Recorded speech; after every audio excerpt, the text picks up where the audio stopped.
Assalamu alaikum everyone. I hope that you are doing good. Today our topic is story tit for tat. Tit for tat means जैसी करनी वैसी भरनी, यानी आप जैसा करोगे किसी के साथ आपके साथ भी वैसे ही होगा.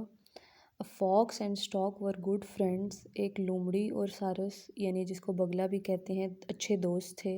The fox was however very clever.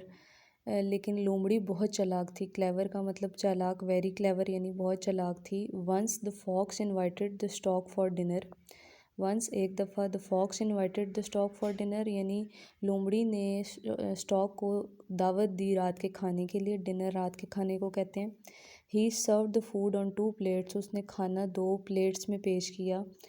हालांकि उसको पता था कि स्टॉक की चोंच लंबी होती है, वो फ्लैट प्लेट में खाना नहीं खा सकेगी. The poor stork was not able to eat anything. बेचारी स्टॉक कुछ भी नहीं खा सकी. She returned home hungry. वो वापस आ गई, भूखी घर वापस आ गई. आफ्टर सेवरल डेज, कई दिन के बाद, the stork invited the fox for dinner. अब स्टॉक ने दावत दी लोमड़ी को अपने घर खाने के लिए, रात के खाने के लिए. She served him in a long necked bottle. उसने एक लंबी गर्दन वाली बोतल में खाना पेश किया. The fox was not able to eat anything. अब लोमड़ी कुछ खाना नहीं खा सकी, कोई भी चीज़ नहीं खा सकी, क्योंकि लोमड़ी एक लंबी बोतल वाले जार में खाना नहीं खा सकती थी. He returned home hungry and realised what the stork must have felt. वो घर वापस आ गई और उसको ये रियलाइज़ हुआ यानी समझ आई, एहसास हुआ कि स्टॉक ने कैसा महसूस किया होगा जब मैंने उसको फ्लैट प्लेट में खाना पेश किया था और वो कुछ नहीं खा सकी थी. अच्छा, इस स्टोरी की मैं एक दफ़ा थॉरली दोबारा रीडिंग कर रही हूँ. आपने भी स्टोरी को 3 से 4 दफ़ा रीड करना है. Tit for tat. A fox and a stork were good friends. The fox was however very clever. Once the fox invited the stork for dinner.